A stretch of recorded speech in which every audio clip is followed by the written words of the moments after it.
गोष्टी चतुराईच्या. सिंहाचे चातुर्य. एक खूप मोठे जंगल होते. त्या जंगलात खूप दाट झाडी होती. एकट्या दुकाट्याने त्यातून जाणे कठीण वाटायचे. पण गंगाराम धनगराचे एक दिवस खूप महत्त्वाचे काम निघाल्याने त्याला एकट्याला त्या जंगलातून पुढच्या गावी जावे लागले. अंधार पडेपर्यंत जंगल पार करावे म्हणून तो अगदी झपाझप पावले उचलत होता. पण त्याला कुठून तरी विव्हळण्याचा आवाज आला. तो दुःखी स्वर ऐकून त्याची चाल हळू झाली. आवाजाच्या रोखाने तो हळूहळू पुढे जाऊ लागला. थोडेच पुढे गेल्यावर एक झाडाआड एक सिंह चुपचाप पडला असून तो विव्हळत होता. सिंहाला बघून तो जरा घाबरलाच, पण त्याचे तसे ते विव्हळणे त्याला ऐकवेत नव्हते. जरा बिचकतच तो पुढे झाला. त्याची चाहूल सिंहाला लागली, तरी तो तसाच पडून खणखणतही होता. आता तो त्याच्या अगदी जवळ गेला, तेव्हा त्याच्या डोळ्यातला करुण भाव त्याच्या दृष्टीस पडला. सिंहाच्या पुढच्या पायाला खूप वेदना होत होत्या आणि तो पाय सारखा वर खाली करत होता. तो धैर्य एकवटून त्याच्या जवळ गेला. सिंह त्याच्याकडे बघत होता, जणू म्हणत होता, माझा पाय दुखतोय. गंगारामला त्याची खूप दया आली. पुढे होऊन त्याचा पाय त्याने हातात घेतला तर पायाला सूज आली होती. पायावरून त्याने अलगद हात फिरवला. सिंहाचा पाय दुखत होता, पण त्याने काही केले नाही.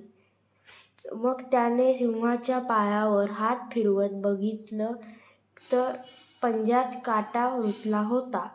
त्याच्या वेदनेचे कारण सापडल्यानंतर गंगारामला आनंद झाला. हळूहळू हात फिरवत त्याच्या पायातला काटा त्याने काढला. काटा काढताना सिंहाला वेदना जास्त झाल्याचे त्याला जाणवले, पण सिंहाने त्याला काही केले नाही. काटा निघाल्यावर वेदना थांबल्या. त्यासारशी सिंहाचे विव्हळणे थांबले. सिंहाच्या पायावरून हलकेच हात फिरवताना सिंहाने त्याचा हात यावरून जणू काही सिंह त्याचे आभार मानत होता. काही क्षण तिथे थांबून गंगाराम पुढे चालू लागला. त्याच वेळी सिंहही हळूहळू पावले टाकत निघून गेला. पुढची वाट गंगाराम भराभर चालत निघून गेला. या गोष्टीला बरेच दिवस झाले. त्यानंतर गंगारामावर कोणाच्या तरी खुनाचा आळ आला. या खटल्यातून तो सुटला नाही. वास्तविक गंगाराम निरपराध होता. राजाने त्याला मृत्युदंडाची शिक्षा दिली. त्याच वेळी शिक्षेचे दिवसही ठरला. शिक्षेचा दिवस जवळ येऊ लागला तसे गंगारामाला खूप वाईट वाटू लागले, पण तो काहीही करू शकत नव्हता. कोणत्या जागेवर शिक्षा दिली जाणार हे ठरले होतेच. त्याप्रमाणे एका मोठ्या मैदानावर मधोमध बांबू लावून रिंगण तयार केले होते. एका बाजूने त्याची थोडी जागा मोकळी होती. दिलेली शिक्षा सर्व लोकांना दिसावी, या गोष्टीची दहशत बसावी अशी व्यवस्था केली होती. कडेने दरबारातील मंडळी, नगरातील लोक जमले होते. त्या रिंगणात मधोमध गंगारामला उभे केले. इतक्यात सिंहाच्या मोठमोठ्या डरकाळ्या ऐकू येऊ लागल्या. मुळात गंगाराम भीतीने कापत होता. आता तर डरकाळ्या ऐकून त्याने डोळे मिटले. एका मोठ्या पिंजऱ्यातून सिंहाला तिथे आणले गेले. आता सिंहाच्या पिंजऱ्यात जोरजोराने डरकाळ्या फोडणारा, इकडे तिकडे फिरणारा सिंह व त्याच्यासमोर गंगाराम असे दोघे रिंगणात होते. काही वेळ असाच गेला. मध्येच गंगारामने डोळे किलकिले.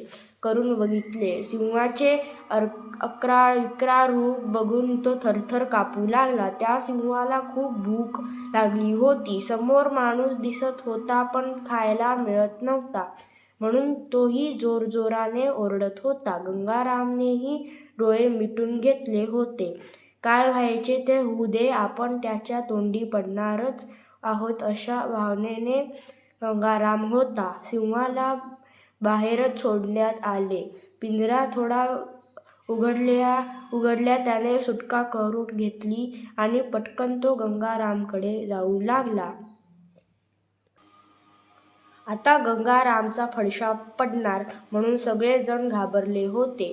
पण उसळी मारून बाहेर आल्यावर मात्र सिंह जरा शांत वाटला. सिंहाच्या डरकाळ्या थांबल्या कशा म्हणून गंगारामला आश्चर्य वाटले. त्याने क्षणभर डोळे उघडून बघावे म्हणून बघितले तर सिंह त्याच्याकडे शांतपणे पावले टाकत येत होता. तो बघतच राहिला.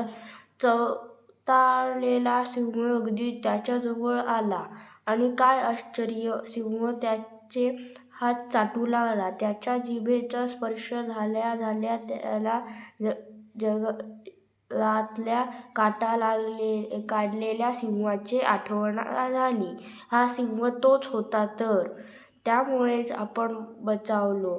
आता त्याची भीती पार पळून गेली. गंगारामने सिंहाला थोपटले. राजासह सगळ्यांना आश्चर्य वाटले. राजाने गंगारामला बोलावले. सिंह गंगारामच्या जवळून चालत राहिला. राजाने गंगारामला विचारले, तू सिंहाला काय केलेस की तो असा शांत झाला? गंगारामने झालेली सर्व हकीकत राजाला सांगितली. राजा म्हणाला, सिंहाला बघून मला त्याची दया आली. असा मी मनाने हळवा असताना एखाद्याचा खून मी कसा करू शकेन? शिवाय मला लक्षात ठेवून सिंहाने एक प्रकारे उपकाराची फेड अशी केली. केवढी त्याची चतुराई आहे! राजाने दोघांना मुक्त केल्यावर तिथून जातानाही सिंहाने गंगारामची साथ सोडली नाही. बोध: उपकाराची जाणीव नेहमी ठेवावी.